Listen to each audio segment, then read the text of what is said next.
এইজন মই ৰাহুল। মই অসমৰ ধুনীয়া চহৰ গুৱাহাটীত থাকোঁ। মোৰ এসময়ত ইউটিউবাৰ হোৱা চখ আছিল আৰু আগতেও কিছুমান চেনেল খুলিছিলোঁ, কিন্তু আগবঢ়াই নিব পৰা নাছিলোঁ, যাৰ মূল কাৰণ আছিল ভিডিঅ'ত ভিউজ নোপোৱালৈ। প্ৰতিদিন ভাল ভিডিঅ'ও বনালোঁ, প্ৰতিদিন লেতেৰা ভিডিঅ'ও বনালোঁ, কিন্তু সঁহাৰি একেবাৰে শূন্য আছিল। আৰু এতিয়া আপোনালোকে এই শূন্যক নায়ক কৰি তুলিব লাগিব। এইটো কেনেধৰণৰ ভিডিঅ' হ'ব নাজানো, আৰু লগতে এই ভিডিঅ'টো আপলোড কৰিম নে নকৰোঁ নাজানো।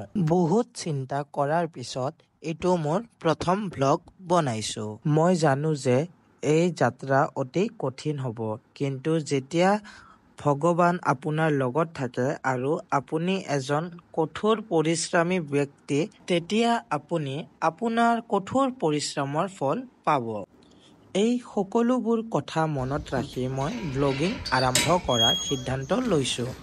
আৰু এইটো মোৰ প্ৰথম ভ্লগ। মোৰ এই ভ্লগটো আপোনালোকে ভাল পাইছে বুলি আশা নকৰোঁ, কিন্তু আহিব লগা ভ্লগবোৰত আপোনালোকে বহুতো মনোৰঞ্জন পাব বুলি কথা দিছোঁ। গতিকে এইটো মোৰ চুটি ইন্ট্ৰ ভিডিঅ' আছিল।